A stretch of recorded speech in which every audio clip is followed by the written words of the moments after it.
네, 오늘 중보기도학교 마지막 3주 이제 강의 시간입니다. 그동안 우리 김진광 목사님께서 또 찬양 인도해 주시느라고 많이 애써 주셨는데 우리 감사의 박수 한번 드리겠습니다. 고맙습니다, 목사님. 저는 우리 김진광 목사님이 찬양하면 참 은혜가 돼요. 그게 얼마나 은혜가 되는지. 오늘 이제 3강은요, 중보기도는 승리의 열쇠입니다.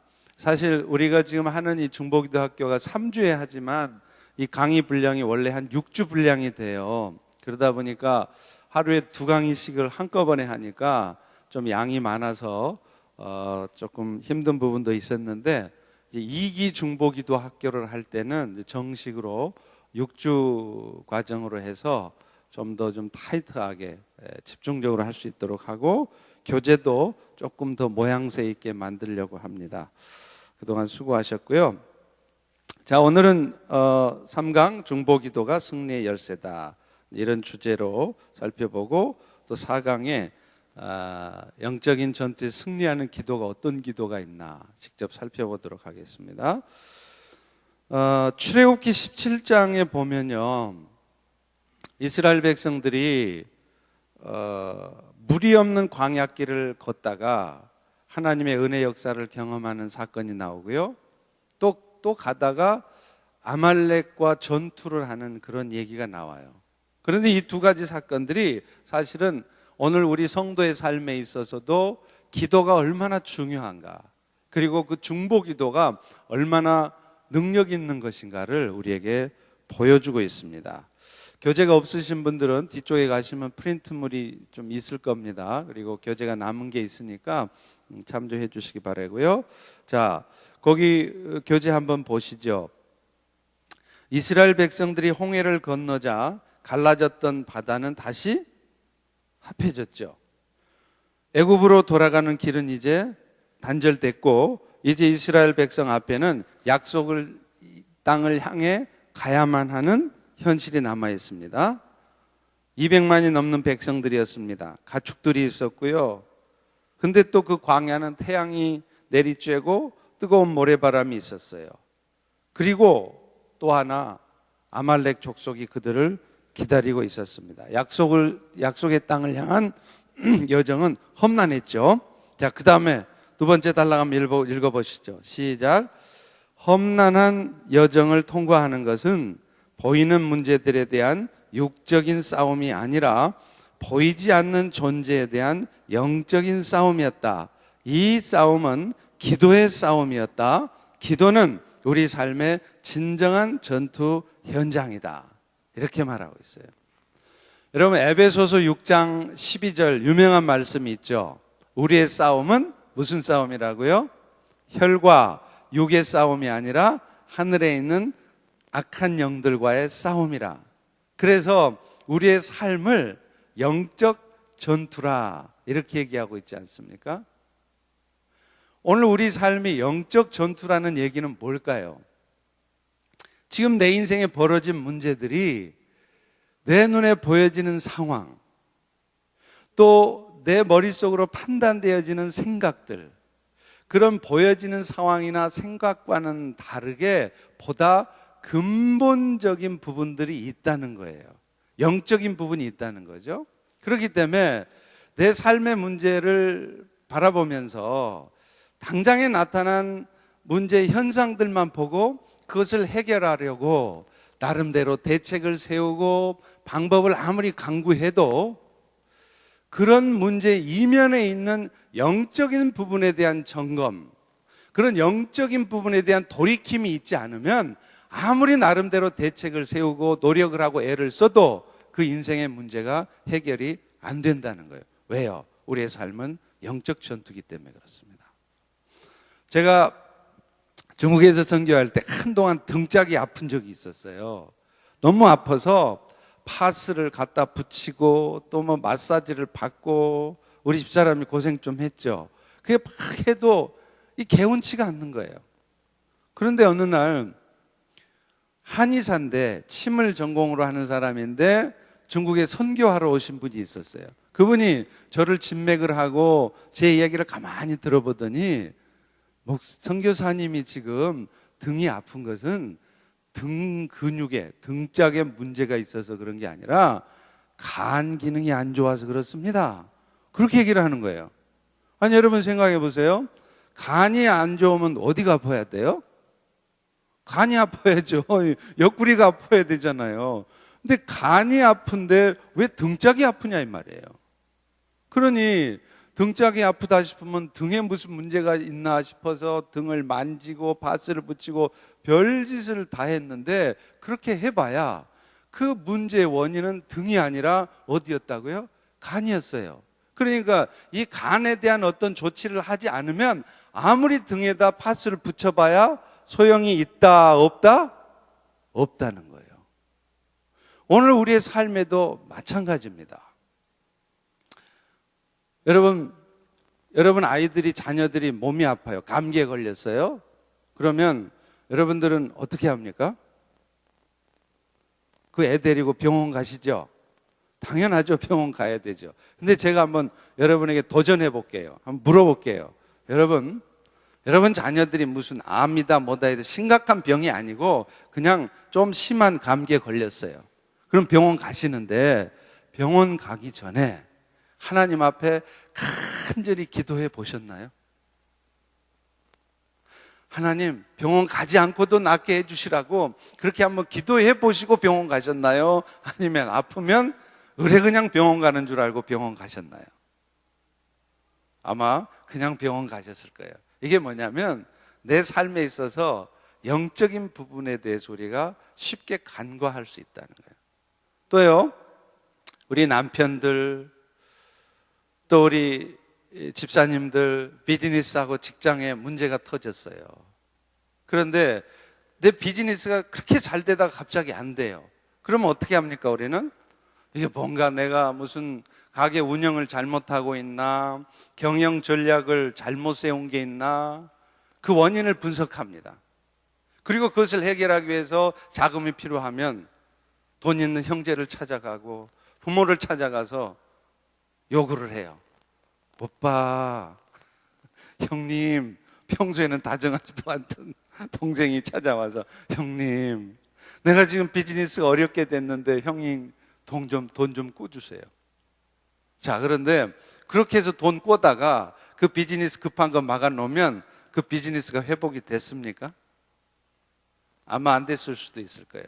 왜일까요? 지금 내 인생에 터진 문제에 대한 현상적인 분석만 하고 있다는 거예요. 그러니까 이걸 해결하기 위해서 돈을 갖다가 밀어넣으면 해결될래나, 컴퓨터 앞에 앉아서 다시 가게를 잘 운영할 수 있도록 계획을 잘 세워서 가게를 운영하면 이게 잘 될래나. 그런데요, 백날 그런 노력을 해봐야 보다 근본적인 부분들, 영적인 부분에 대해서 점검하지 않으면 그런 인생의 문제 앞에서 하나님, 왜 내가 이런 어려움을 겪게 되었습니까? 이 일을 통해서 하나님이 나에게 뭘 말씀하시려고 합니까? 하나님, 내가 오늘 또 주님의 뜻을 놓치고 내 뜻대로, 내 마음대로 살려고 하는 부분은 없었나요? 돌아봐야 된다는 거예요. 그런데 나를 돌아보는 그런 영적인 부분에 대한 점검은 하지 않고 당장의 눈에 보여지는 현상을 보고 그 문제를 해결하려고 아무리 대책을 세워도 근본적인 영적인 부분이 터치되지 않으면 해결이 안 된다는 거예요. 왜요? 우리 인생은 영적 전투기 때문에 그렇습니다. 여호수아 7장에 보면요, 이스라엘 백성들이 아이성 싸움에서 지잖아요.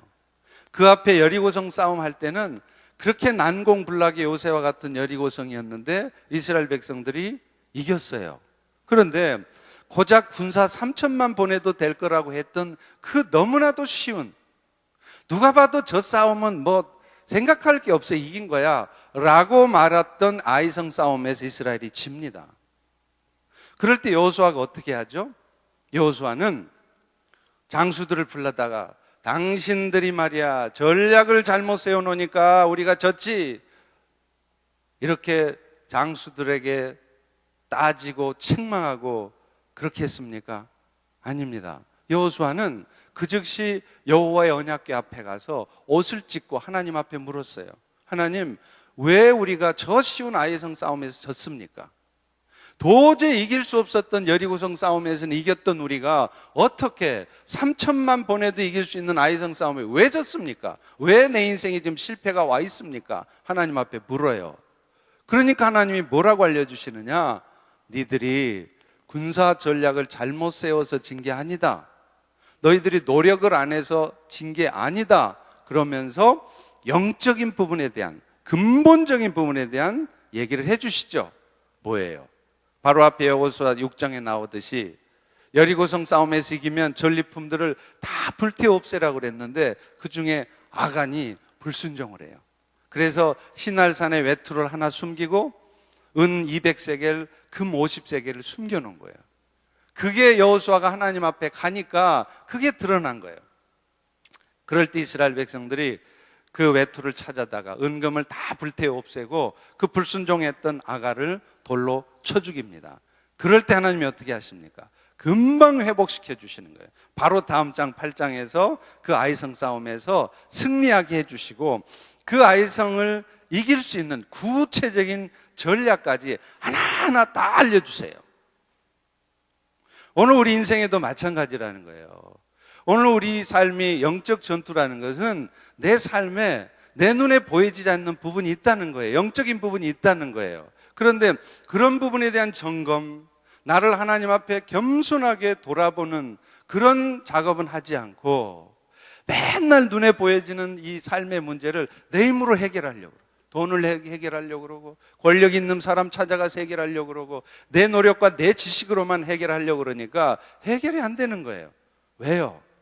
하나님이 내 인생에 그런 문제를 던져주신 이유는 사실은 내 영적인 삶을 새롭게 하려고, 우리를 깨닫게 하시려고, 우리의 영혼이 하나님 앞에 온전해지도록 하시려고 문제를 던져줬는데 나를 돌아보는 것은 없고 영적인 부분에 대한 점검은 없고 눈에 보여지는 대책만 세우려고 하니까 그게 해결이 안 되는 거죠. 여러분, 원인이라는 그 단어를 한번 생각해 보세요. 모든 문제에 원인이 있다 그러잖아요. 그럴 때 원자가 무슨 원자예요? 근원 원자, 뭘 원자잖아요. 그러니까 모든 문제는 근본적인 이유가 있다는 거예요. 그런데 우리는 그 근본적인 이유에 대해서는 생각지 않고 눈에 보여지는 이유만 점검하고 그 대책을 세우고 해결하려고 하니 아무리 노력해도 해결이 안 되는 거예요. 아무리 좋은 병원, 아무리 좋은 의사를 찾아다녀도 아무리 좋은 약을 먹어도 안 낫는 거예요. 아무리 컴퓨터 앞에서 기가 막힌 전략을 세워도 비즈니스가 회복이 안 되는 거예요. 왜요? 보다 근본적인 원인, 내 삶에 영적인 문제가 있는 것을 내가 점검하고 돌이키지 않기 때문에 아무리 노력해도 삶의 문제가 풀려지지 않는다는 거죠.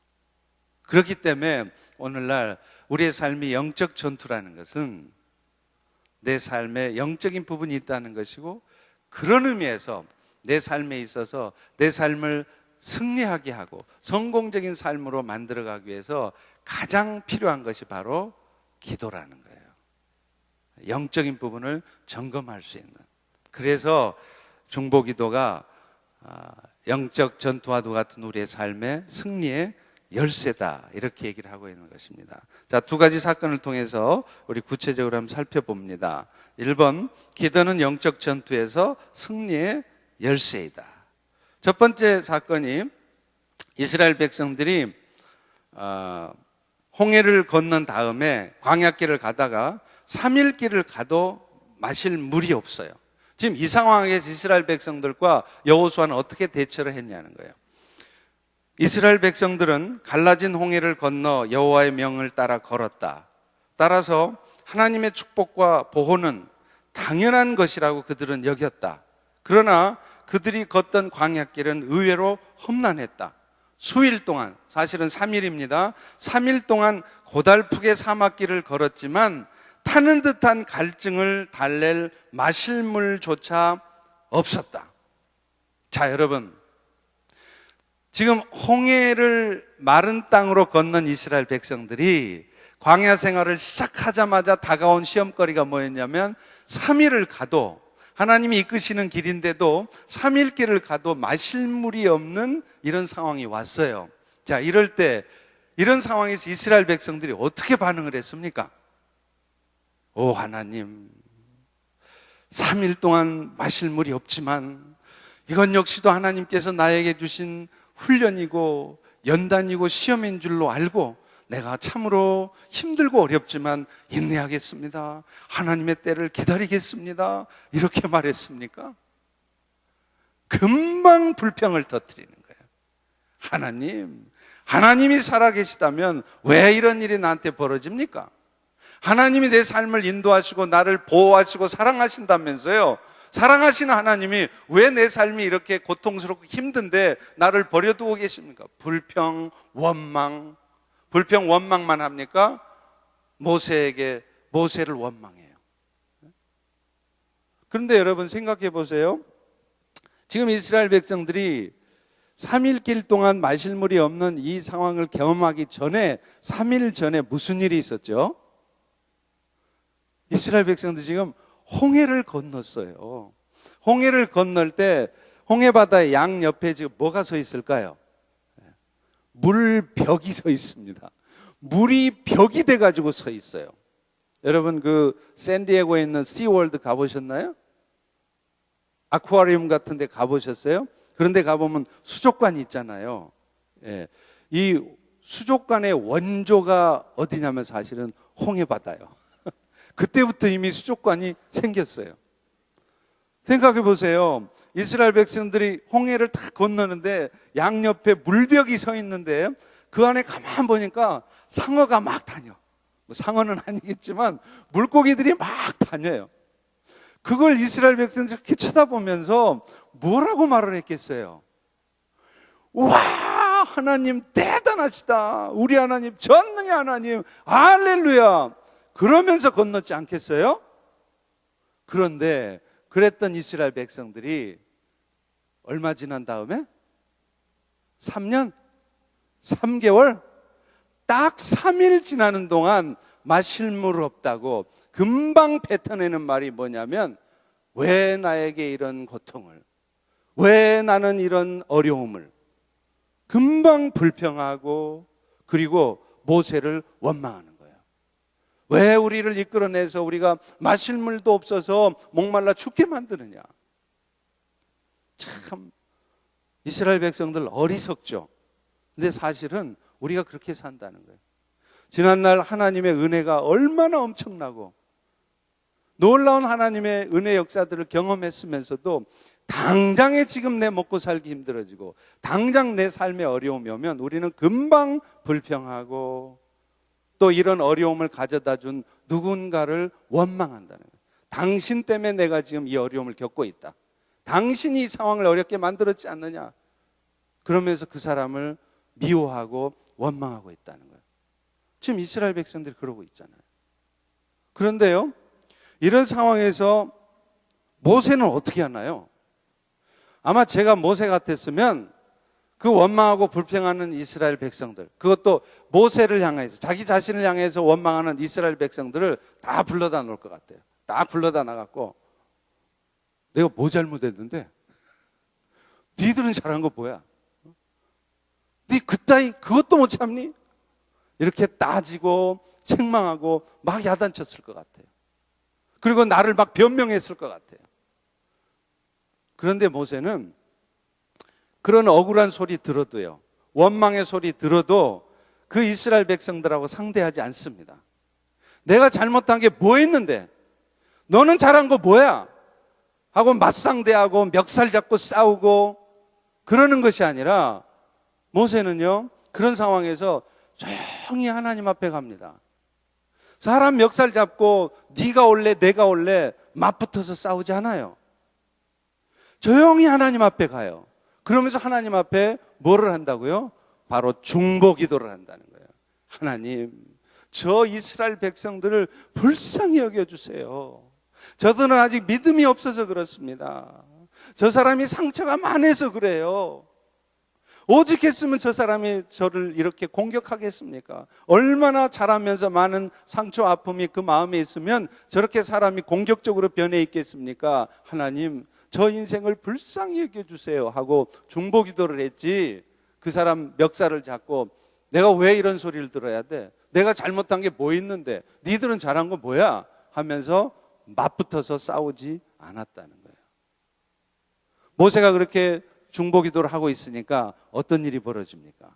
하나님이 탁 나타나시더니 반석에서 물이 탁 나와서 이스라엘 백성들이 물을 마시도록, 문제가 해결되도록 하셨다는 거예요. 할렐루야. 여러분, 제가 또 질문을 한번 던지죠. 저는 이 설교나 강의 중에 질문을 던지면 그 질문이 너무 쉽습니다. 너무 어렵게 생각하지 마세요. 자, 물이 어디서 나와요? 편편한 바위 한가운데서 나올까요? 아니면 바위 틈에서 나올까요? 보통의 경우에 어려워요? 바위 틈에서 나오잖아요, 물이. 그런데 지금 하나님이 목말라 하는 이스라엘 백성들을 죽일 때 어디서 물을 내셨느냐? 반석 편편한 한가운데서 뽕 구멍이 터져서 물이 팍 나오게 하신다는 거예요. 이게 바로 하나님의 역사예요.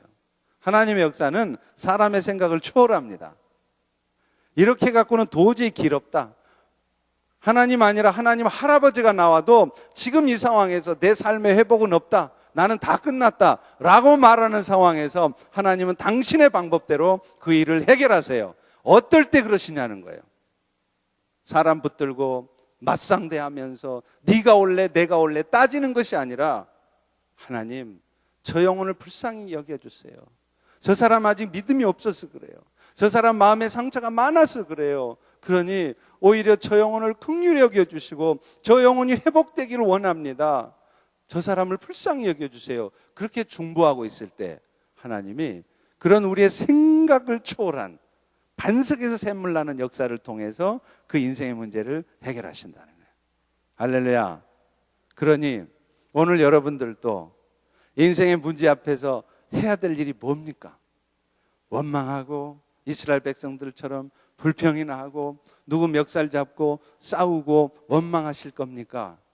아니면 하나님 앞에 조용히 나아가서 오히려 중보하며 그 영혼을 긍휼히 여겨달라고 기도하며 그렇게 하나님 앞에 구하시겠습니까? 중보기도는 영적 전투와 같은 우리의 삶의 승리의 열쇠예요. 근데 맞붙어 싸우면 해결되는 거 없어요. 더 복잡해집니다. 더 골치 아픈 상황이 벌어져요. 할렐루야. 두 번째 사건이죠. 뭐냐면 아말렉과 전쟁하는 사건이 나오잖아요. 거기 첫 번째 단락입니다. 마실 물이 없어서 시험을 받았던 백성들은 또 다른 문제에 직면했다. 그들은 물이 있는 지역을 통과해야 했어요. 아말렉 족속이 살고 있는 것이죠. 그런데 그 이스라엘 백성들이 아말렉 지역을 통과하는 것을 아말렉 사람들이 용납하지 않았다는 거예요. 이런 상황에서 이스라엘은 그 아말렉 족속과의 싸움이 피할 수 없는 상황이 되어버렸습니다. 자, 그런데 문제는 그 아말렉 족속은 어떤 사람들이냐? 전투하는데 이골이 난 사람들이에요. 맨날 전쟁하던 사람들이에요. 그런데 지금 이스라엘 백성들은요, 숫자는 엄청 많아요. 200만 명이니까 애들까지 다 해서. 그런데 수만 많으면 뭐해? 400년 동안 애굽에 살면서 한 번도 전쟁이라는 걸 안 해본 사람들이에요. 그러니 지금 이런 전쟁에 이골이 난 아말렉 족속하고 붙어서 이스라엘 싸우면 이길까요? 질까요? 질 게 뻔한 거예요. 왜? 지금 이스라엘 백성들은 이런 걸 뭐라 그러느냐? 내자로 된 한자 성어. 아주 그냥 훈련도 없이 그냥 엉망이고, 이런 숫자는 엄청 많은데 아주 엉망인 군대를 뭐라 그러죠? 오합지졸. 이럴 때는 오합지졸이라고 안 그러고 오합이나 지졸 이렇게 감개가 무량합니다 그러듯이 오합이나 지졸. 이 오합지졸인 이스라엘 백성들이 어떻게 전쟁에 아주 도 같은 아말렉을 이기냔 말이에요. 깝깝하죠. 그런데 이 상황에 처해서 모세가 여호수아한테 명령을 해요. 뭐라 그러느냐? 여호수아야, 너는 가서 칼을 들고 아말렉과 싸워라. 나는 산 위에 올라가서 기도할게. 그러면 그 얘기를 들은 여호수아가 무슨 생각을 하겠어요? 지는 살라고 산으로 도망가고 나보고 죽으라는 소리야? 왜요? 지금 가뜩이나 아주 전쟁 경험이 많은 지도자가 필요한 판에, 한 사람이라도 장수가 더 있어야 될 판에 가장 뛰어난 지도력을 가진 모세는 산으로 내빼고 자기들 보고 전쟁하라고 그러니 여호수아가 얼마나 난감하겠습니까? 자, 그런데 어떤 일이 벌어지죠? 여호수아가 열심히 아말렉과 칼싸움 하면서 싸워요. 자, 그런데 그 전쟁의 승패가 여호수아가 얼마나 칼싸움을 잘했느냐에 따라 결정되는 게 아니라 산 위에서 기도하는 모세의 기도에 의해 결판이 났다는 거예요. 모세가 손을 들어 기도하면 이스라엘이 이기고, 성경에 분명히 나옵니다. 모세가 손을 내리면 이스라엘이 졌다는 거예요. 보다 실감나게 얘기를 해볼까요? 여호수아가 아무리 칼싸움을 잘하고 너무나 고수여서 칼날이 나오는 거 보이지도 않는데 그냥 쉿 하는데 앞에 50명이 팍 쓰러지는 그런 칼싸움의 고수여도 모세가 손을 들어 기도해서 하나님의 축복이 임하도록 하지 않으면 여호수아는 진다는 거예요. 반대로 여호수아가 아무리 칼싸움을 못해서 한두 명을 죽이기는커녕 지가 곧 죽게 생겼는 그런 찌질한 여호수아여도 모세가 손을 들어 중보기도 하고 있으면 그 여호수아는 어떤다고요? 이긴다는 거예요. 실감이 나십니까? 이 아말렉 사건이 오늘 우리에게 분명히 말씀해 주는 게 있습니다. 우리의 삶의 문제는 우리의 실력에 따라서 결판나는 게 아니라는 거예요. 영어 기빨나게 잘한다고 하버드 나온다고 그 인생 성공하는 인생 되는 거 아니라는 얘기예요. 제가 재밌는 거는요, 지난 주일날 버지니아 캠퍼스에서 예배할 때도 그 얘기를 했어요. 여러분, 우리 자녀들을 제발 영어 잘하게 하고 좋은 대학 가게 하고 잘 가르치려고 하지 마십시오. 그런 게 필요하기도 하지만 그들이 아무리 영어를 기빨나게 잘하고 하버드를 나와도, 이 하버드도 이렇게 하면 잘 못 알아듣더라고. 하버드. 네? 영어를 아무리 기빨나게 잘하고 하버드를 나와도 신앙이 무너져 있어서 하나님을 알지 못하고 자기 힘으로 인생 살아가려고 하면 그 인생은 결코 성공하지 못합니다. 인생 무너집니다. 제가 그 얘기를 했어요. 그런데 놀라운 것은 예배가 끝나고 새가족들 면담을 하잖아요. 새가족으로 방문한 사람이 있었는데 그 사람이 바로 영어를 기빨나게 잘하고 하버드의 치과대학을 나온 자매였어요. 그런데 대학 다니고 뭐 치과의사 되려니까 얼마나 열심히 공부했겠어요. 그것도 하버드 대학이니. 그러니 너무 시간이 없다 보니까 교회를 몇 년 동안 안 나가고, 그런 영향이 있어가지고 나중에 결혼을 했는데도, 이제 갓 결혼했는데 결혼을 했는데도 교회를 못 나가고 있었어요. 그러던 차에 부모를 방문해서 이 버지니아에 왔다가 오늘 몇 년 만에 예배를 왔어요. 예배 왔는데 목사님 하는 소리가 영어를 기빨나게 잘하고 하버드를 나와도 신앙이 무너지면 그 인생은 실패합니다. 그러니 얼마나 충격이 있겠어요. 여러분, 하나님의 타이밍이 기가 막히지 않습니까?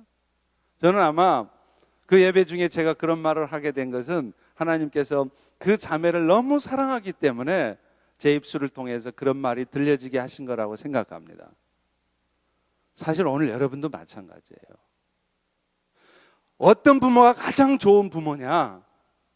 출동, 살동, 투잡, 드리잡 뛰어서 돈 열심히 벌어서 자식 가르쳐 주려고 하는 부모가 좋은 부모, 훌륭한 부모가 아닙니다.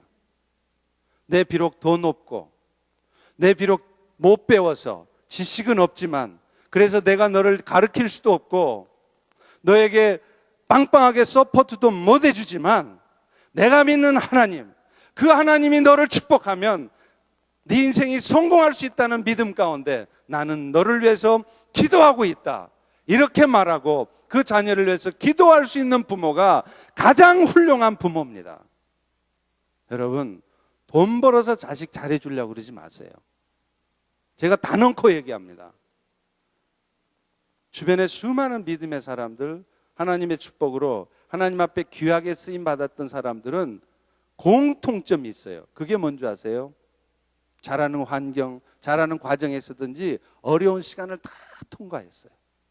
부모 잘 만나서 대학 시절부터 포르쉐 타고 다니면서 보험 재고 다닌 애들이 인생에 성공하는 게 아니라, 부모 잘못 만나서, 돈 없는 부모 만나서, 지식 없는 부모 만나서 공부도 제때 못하고 나중에 공부했어야 하고 학교에서 아르바이트 하면서 공부했던 아이들이 나중에 성공합니다. 그야말로 부모 잘 만나서 부모가 빵빵하게 대줘가지고 부족함 없이 공부하던 친구들 치고 성공하는 인생 별로 못 봤어요.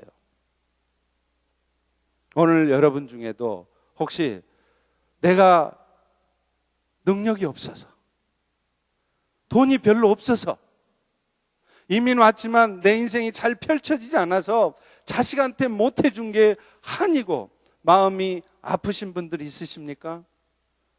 열등감과 죄책감 가운데 그 자식들한테 미안하다는 생각이 드시는 분들이 있습니까?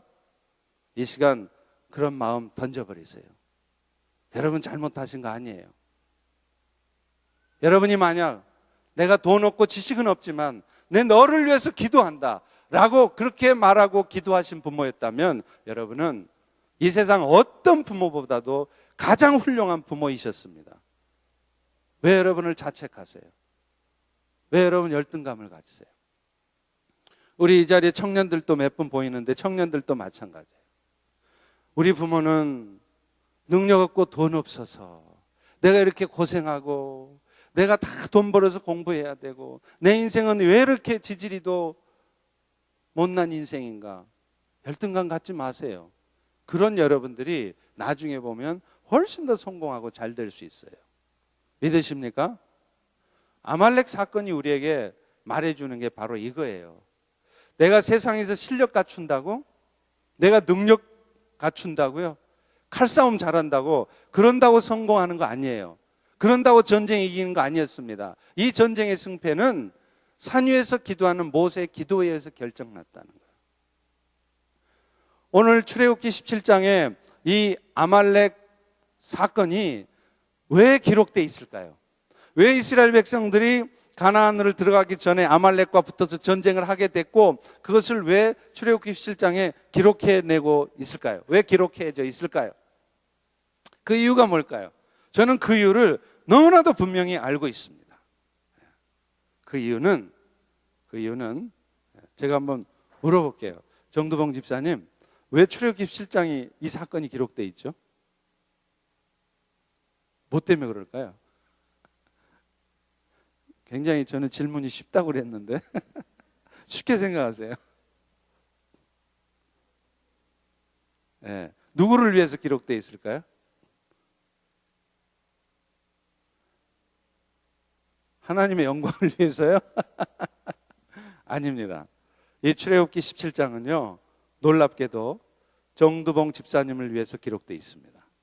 할렐루야. 이 출애굽기 17장은 놀랍게도 홍재현 집사님을 위해서 기록되어 있습니다. 강동균 집사님을 위해서 기록되어 있습니다. 무슨 말이에요? 이 아말렉 사건을 통해서 우리가 인생 살아가면서 절대로 잊지 말라는 거예요. 뭘요?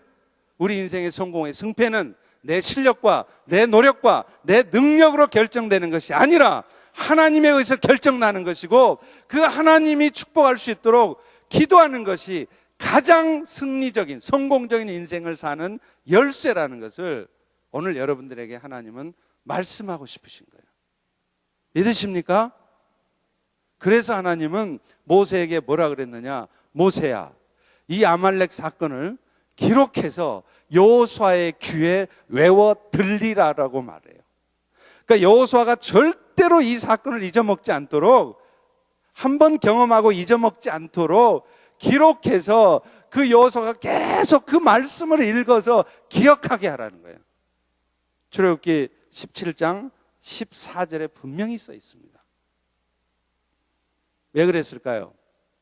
여호수아는 나중에 아시다시피 모세 뒤를 이어서 가나안의 정복 전쟁을 해야 했던 지도자였습니다. 그러니 그 여호수아에게 가장 필요한 것은 뭐였느냐? 전쟁을 이길 수 있는 전략도 아니고 무기도 아니었고 하나님을 의지하는 마음이었어요. 그래서 여호수아 1장에 여호수아야, 내가 너들에게 약속한 가나안 땅을 네 백성들에게 차지하게 하라. 그리고 이 일을 위해서 나는 모세와 함께 했던 것 같이 너 여호수아에게도 함께 할 것이다. 그리고 하나님이 여호수아에게 뭐라고 부탁합니까? 너는 오직 흔들리지 말고 마음을 강하고 담대히만 먹고 있으라. 그리고 그 마음이 흔들리지 않도록 하기 위해서 뭐예요? 이 기록된 말씀을 주야로 묵상하라는 거예요. 그래서 여호수아에게 하나님은 모세를 통해 이 말씀을 기록하게 하신 거예요. 계속 들으라는 거예요. 여호수아가 계속 이 말씀을 들었을 때 어떤 마음이 들까요? 가나안 정복 전쟁, 여리고성 싸움, 아이성 싸움, 남부 연합군과의 싸움, 북부 연합군과의 싸움, 전력의 열세에도 불구하고 여호수아의 마음속에는 두려움이 없었어요. 순간 두려워했다가도 그 약속의 말씀을 다시 떠올리는 거예요. 아말렉 사건을 떠올리는 거예요. 맞아, 그때 전력의 열세였지만 하나님께서 하나님 앞에 간절한 마음으로 기도할 때 하나님께서 도우셔서 그때 우리가 이겼지. 여호수아는 흔들림 없이 담대한 마음으로 그 가나안 정복 전쟁을 승리할 수 있었습니다. 사랑하는 성도 여러분, 영적 전투와 같은 우리 인생에 있어서 승리의 열쇠는 뭐라고요? 기도하는 거예요. 중보기도 하는 거예요. 왜요? 그것이 수많은 사건들을 통해서 우리에게 분명하게 보여주는 것입니다. 거기 2번에 그 3번 밑에 보면 링컨 얘기가 나오죠. 링컨이 남북전쟁에서 승리했을 때 그는 다음과 같이 말했다. 우리 북군에 만약 로버트 리 장군 같은 훌륭한 장군이 있었다면 우리 북군이 승리할 수 없었을 것입니다. 여러분, 이 말을 잘 들어보세요. 좀 이상해요. 로버트 리 장군이 남군입니까? 북군입니까? 할렐루야. 남북군? 북남군? 아무나 짚어라. 남군이잖아요. 남군. 링컨은 북군이에요? 남군이에요? 왜 시선을 피하세요? 링컨은 북군이에요? 남군이에요? 북군이잖아요. 북군. 북군 최고사령관이었어요. 그런데 그 남북전쟁을 누가 이겼죠? 북군이 이겼잖아요. 그런데 전력을 보면 남군이 훨씬 우세했고 그 남군 안에는 로버트 리라고 하는 뛰어난 장군이 있었어요. 미국 전쟁 역사에서 가장 훌륭한 장군을 꼽으라면 로버트 리를 꼽는답니다. 그런 훌륭한 장군이 있는데 남군은 졌고 그런 장군이 없는 북군은 이겼다는 거예요. 링컨이 그런 상황을 보면서 뭐라고 말했느냐? 우리 북군에 만약 리 장군 같은 훌륭한 장군이 있었다면 우리 북군은 오히려 졌을 겁니다라고 말해요. 왜요? 그 리 장군 같은 훌륭한 장군이 있었다면 북군은 하나님 앞에 기도하지 않았을 것이기 때문에 그래요. 여러분 잘 아시죠? 백악관을 기도로 만든 대통령 링컨 전기잖아요. 거기 보면 링컨이 최고사령관으로 남북전쟁을 이끌 때 그 이야기들이, 에피소드들이 나와요. 링컨이 남북전쟁을 할 때 그 얼마나 바쁘겠어요. 막 총탄이 막 핑핑 날고 막 포탄이 쏟아지고 막 얼마나 급박해요. 상황실이라는 거 알잖아요. 군대 갔다 오신 분들. 상황실이 얼마나 중요한 그 부분이에요. 그런데 그 링컨 장군이, 링컨 사령관이 그 바쁜 와중에도 꼭 기도하는 시간이 있었대요. 그리고 기도하는 시간에는 막사 밖에다가 팻말을 붙여놓습니다. 어떤 급박한 보고도 내가 기도하고 있을 동안에는 하지 마시오. 여러분, 이 얘기를요, 이런 결정을, 이런 행동을 아무나 절대 못합니다. 여러분이 만약에 지금 북군의 최고 사령관이라면 그렇게 하시겠어요? 우리 장로님들쯤 되면 이제 신앙들이 좋으시잖아요. 한번 물어볼게요. 한기선 장군님이 한기선 장로님 만약에 그 당시에 북군 사령관이었어요. 그럼 막 총탄이 막 팍팍팍 날아가고 그 급박한 상황에서 기도하는 시간을 가지면서 그 기도할 때는 절대 어떤 급한 보고도 하지 마시오라고 말할 수 있으실 것 같아요? 못 하시죠. 저도 못할 것 같아요. 근데 링컨은 그랬어요. 왜일까요? 전쟁에 급박하게 돌아가는 그 상황 보고보다 더 중요한 것이 하나님께 보고하는 것이었다는 거예요. 하나님의 도우심을 청하는 거였다는 거예요. 그래서 북군은 로버트 리 같은 훌륭한 장수가 없어도 전쟁에 이긴 겁니다. 오늘 지금 우리는 어떻게 살아가나요? 이민 와서 오늘 여러분 어떻게 살고 계십니까?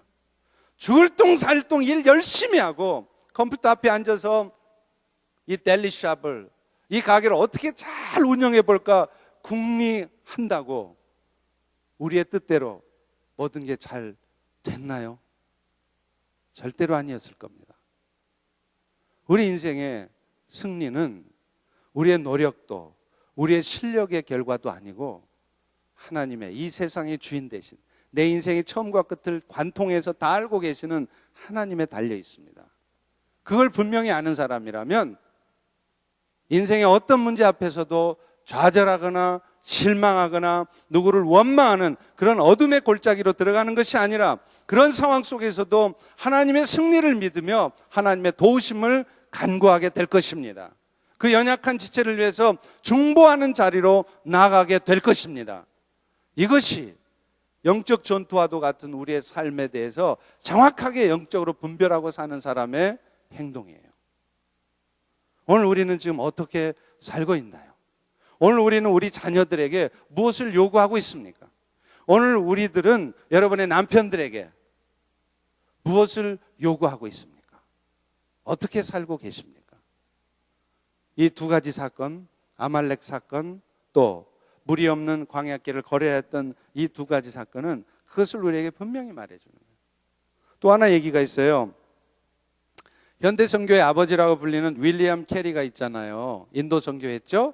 이분이 42년 동안 인도 사역을 하면서 무려 45개의 인도 방언으로 된 성경을 번역을 했어요. 엄청난 일입니다, 여러분 이거. 그런데 이 엄청난 일을 하게 된 이유가 뭐냐? 사실은 윌리엄 캐리가 언어적 감각이 있기는 했겠죠. 그런데 그가 인도 말을 잘해서 그런 게 아니었어요. 머리가 좋아서 그런 게 아니었어요. 무엇 때문에 그랬느냐? 그 윌리엄 캐리를 위해서 40년 동안 영국에서 자기 동생 캐리를 위해서 기도해 주시는 반신불수의 누나의 기도가 있었기 때문이라는 거예요. 여러분, 이게 뭘 의미하겠어요? 선교도 돈으로 하는 거 아니라는 거예요. 재정후원 아무리 빵빵해도요, 기도하지 않으면, 기도의 후원이 없으면 무너지게 돼 있어요. 사탄의 밥입니다, 밥. 영적인 삶도 마찬가지고 우리 인생도 마찬가지라는 거예요.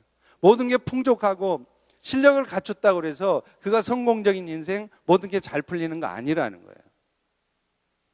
그래서 그런 의미에서 우리가 육신이 연약한 분들이 있잖아요. 제가 여러분들에게 한번 도전하겠습니다. 뭐냐면요, 우리가 몸이 아프면 기도해요. 하나님, 내 이 육신의 연약함을 치료해 주세요 하고 병 낫게 해달라고 기도하시죠. 그 기도 해야 될까요? 안 해야 될까요? 안 해도 돼요? 그럼 계속 그렇게 아프고 사세요. 해야죠. 당연히 해야 돼요. 그런데 그 기도하실 때 이 말은 하지 마십시오. 무슨 말을 하느냐? 우리가 몸 아플 때 하나님 앞에 병 낫게 해달라고 기도하면서 늘상 붙이는 말이 있어요. 무슨 말이냐? 주님, 내가 건강해야 뭐예요? 그 다음에 주의 일도 열심히 잘할 거 아니에요. 그러니 건강하게 해주세요라고 기도하죠. 여러분, 건강을 위해서 기도하십시오. 그러나 그 다음 말, 건강해야 주의 일을 열심히 할 수 있잖아요 라는 말은 하지 마세요. 왠지 아세요? 제가 아는 한 인생들은 건강하면 더 주의 일 안 합니다. 건강해지면 죽을 병 걸리고 몸 아팠다가도 하나님의 은혜로 몸 낫고 건강해지면 처음에는 해요. 감사하다고 말해요. 어느 순간서부터 점점 하나님과 멀어집니다. 그리고 하나님 주신 그 축복을 가지고 인생을 엔조이하고 더 돈 많이 벌고 더 높은 자리에 올라가려고 애를 쓰지 주를 위해서 헌신하지 않습니다. 하나님은 그래서 정말 귀하게 쓸 사람들에게는 육체의 가시와 같은 육신의 연약함을 던져주세요. 본인에게 육신의 연약함이 없으면 그 자식한테라도 육신의 연약함을 주세요. 그래서 그 자녀 때문에 평생을 마음 아프고 힘들게 살지만 그것 때문에 그로 하여금 늘 하나님 앞에 겸손하게 도우심을 구할 수밖에 없게 만드세요. 그래서 결국은 그렇게 해서 하나님이 그분을 쓰시는 거예요. 여러분, 건강해야 주의 일을 열심히 한다고요? 천만의 말씀이에요. 하나님 앞에 쓰임받았던 사람들은 다 몸 어디 한쪽이 다 어긋난 사람들이었어요. 제 주변의 선교사님들 중에도 진짜 선교를 헌신해서 생명 바쳐서 하시는 분들은 인생이 어디 한쪽이 무너져 있고 자식 때문에 평생 속 썩히고 속상하게 살고 육신의 질병이 있는 분들이 선교를 더 잘하시더라고요. 바울이 그러잖아요. 바울의 예를 한번 들어볼까요? 여러분, 제가 한번 물어보죠. 저는 쉬운 질문만 한다고 말씀드렸죠. 이 자리 중에 여기 지금 수백 명이 앉아 계신데, 할렐루야. 지금 여러분 중에 사도 바울보다 내가 더 열심히 주의 일을 한다, 손 들어보세요. 자신 있게 들어보세요. 제가 보기에는 여러분들도 나름대로 열심히 하십니다. 여러분의 그런 모습에 저도 감사하고 있어요. 그런데 여러분이 적어도 사도 바울 정도 하시는 건 아닌 것 같아요. 그죠? 왜요? 사도 바울은 사도행전에 보면 4차에 걸쳐서, 성경학자에 따라서는 5차 전도 여행을 했다고 그래요. 어느 성경학자가 바울이 갔던 그 거리를 계산을 해봤습니다. 그랬더니 바울이 다녔던 그 길이 수만 마일이에요. 수만 마일. 그런데 그 수만 마일을 어떻게 다녔어요? United Airlines? 그것도 비즈니스? First class? 그러면 열차 타고 다녔나요? 아니, 자전거라도 있었나요? 순전히 11호 자가용. 순전히 11호 자가용으로 뚜벅뚜벅뚜벅 걸어서 얼마를 다녔다고요? 수만 마일을 다녔습니다. 뭐하러? 놀러 다니러요? 물 좋은 나이트클럽 찾아서? 아니었어요. 복음 전하러. 복음 전하러 수만 마일을 뚜벅뚜벅뚜벅 걸어 다녔어요. 그러면 하나님 입장에서 얼마나 귀한 사람이에요. 그런데 그에게 육체의 가시, 육신의 연약함이 있었어요. 성경학자마다 안질이라고 말하는 사람도 있고 간질이라고 말하는 사람도 있어요. 그런데 아마도 안질이었을 가능성이 많습니다. 눈이 안 보였을 가능성. 왜 그래요? 바울이 쓴 서신서를 보면, 갈라디아서, 로마서 같은 데도 보면 바울을 대신해서 그 서신서를 직접 대필한 사람들이 문안하는 내용이 나와요. 이 서신을 대필하는 나 더디오도 문안한다, 이런 얘기가 나오잖아요. 그 말은 바울은 어떤 상황이냐, 이 서신을 쓸 수가 없었어요. 무식해서? 바울이 못 배워서 글씨 못 달라서 대필해 줬을까요? 바울이 어디 나왔다고요? 가말리엘, 요즘 말로 하면 어디요? 하버드. 하버드 나온 사람이에요. 그 사람이 무식해서 글씨 못 썼겠어요? 그럼 왜 서신을 못 썼어요? 세상에나 글씨를 못 쓸 정도로 눈이 안 보였습니다. 그런데 그런 사람이 뭐를 했다고요? 수만 마일을 뚜벅뚜벅뚜벅 걸어서 복음을 전하러 다녔어요. 그가 그 복음을 전하러 다니면서 눈에 안 보이는 게 얼마나 불편했겠습니까? 그래서 바울이 하나님 앞에 기도했어요. 고린도후서 12장에 보면 3번 주께 간구했대요. 이 말은 40일 작정 기도를 3번씩이나 했다는 거예요. 그렇게 죽으라고 기도하면 내가 하나님이면 제가 하나님이면 바울이 작정하기도 전에 바울아, 내가 너의 수고를 하노라, 내가 너의 눈을 고쳐줄게, 샥 고쳐줬을 것 같아요. 그런데 우리 하나님은 어찌된 일인지 40일 작정 기도를 3번씩이나 하면서 내 눈 좀 좋게 해달라고. 바울 기도 제목이 하나님, 내가 주의 일을 잘하도록 내 사업이, 비즈니스가 잘 되게 해주세요. 그렇게 기도했습니까? 하나님, 내가 이렇게 헌신하고 수고하고 있으니까 내 자식 새끼는 잘 되게 해주세요. 그렇게 기도했나요? 아니에요. 안질 좀 고쳐달라고, 눈 좀 보이게 해달라고. 이유가 뭐예요? 놀러 다니려고요? 복음 더 열심히 전하고 싶으니까 눈 좀 보이게 해달라고. 그런데 하나님의 대답이 뭐였습니까? 내 은혜가 너에게 족하도다. 이게 성경 말씀이니까 고상하지, 세상 말로 하면 뭐냐면 너 그냥 그 꼴로 살아라, 그냥 그렇게 살아, 이런 얘기요. 얼마나 바울이 섭섭했겠어요. 무슨 대단한 기도 제목이 아니잖아요. 돈 벌게 해달라고 그렇게 구한 게 아니잖아요. 복음 더 잘 전하게 해달라고, 그야말로 여러분이 맨날 하는 기도처럼 주님 건강해야 주의 일 또 열심히 할 거 아닙니까? 그러니까 건강해 주세요라고 그렇게 기도했잖아요, 바울이. 그런데 하나님은 그 기도도 응답을 안 해주시더라니까요. 그 이유가 나옵니다. 하나님은 그 육체의 가시와도 같은 그 육신의 연약함 때문에 평생을 하나님 앞에 겸손하게 하시려고 하는 거예요. 나로 하여 자고하지 않게 하려 함이라. 인간이 얼마나 교만한 동물인지를 하나님은 너무나 아시기 때문에 바울을 더 귀하게 쓰고 싶으셔서 하나님은 병도 안 고쳐주고 평생을 그렇게 눈이 불편하게 살게 하시면서 바울을 겸손하게 낮춰주셨다는 거예요. 실제로 그렇잖아요. 우리 주변에도 있습니다. 육신의 연약함이 있고 본인이 연약하지 않으면 자녀들 중에 연약한 아이가 있어요. 그러면 부모 입장에서 마음이 편하겠어요? 그런 자녀를 둔 부모가 마음이 얼마나 찢어지겠습니까? 자녀는 그렇게 힘들어하고 있는데 부모 된 자가 희낙낙거리면서 세상 즐기면서 살 수 있겠습니까? 그렇게 살 수가 없는 거예요. 돈이 있어도 그렇게 살 수가 없어요. 왜요? 내 자식은 아파서 저렇게 고통받고 있는데 내가 무슨 염치로, 내 자녀는 저렇게 고통받고 있는데 내가 무슨 염치로 세상을 즐기며 사냔 말이에요. 그렇게 살 수가 없는 거예요. 하나님은 바로 그걸 원하시는 겁니다. 교만하지 않게 하려고. 대신에 이런 말이 나오죠. 바울이 고백하잖아요.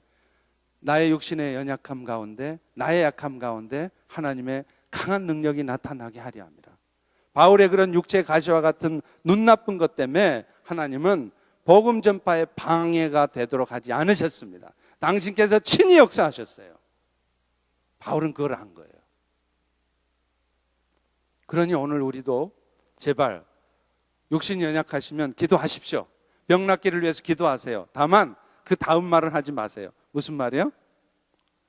건강해야 주의 일도 열심히 하죠. 아닙니다. 건강하지 않아도 주의 일 열심히 할 수 있고 더 많이 할 수 있고 더 강력한 일 할 수 있어요.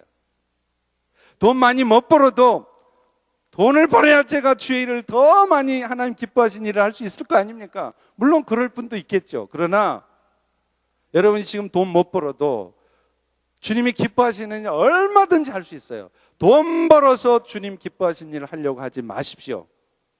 그것이 하나님 기뻐하시는 거 아니에요. 물론 그래야 될 사람들이 있습니다.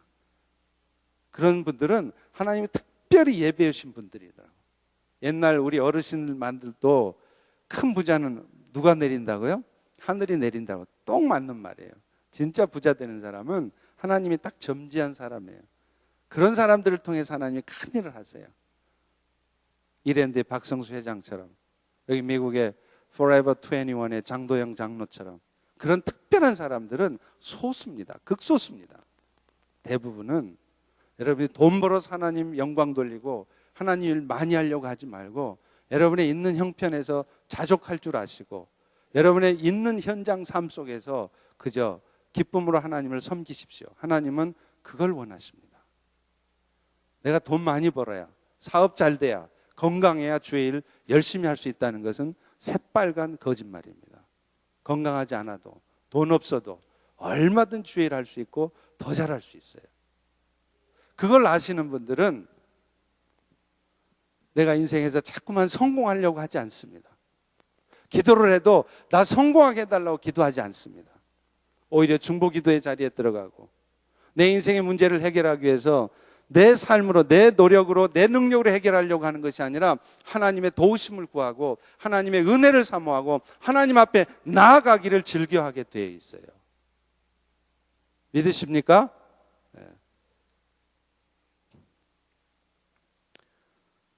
자, 그런데요,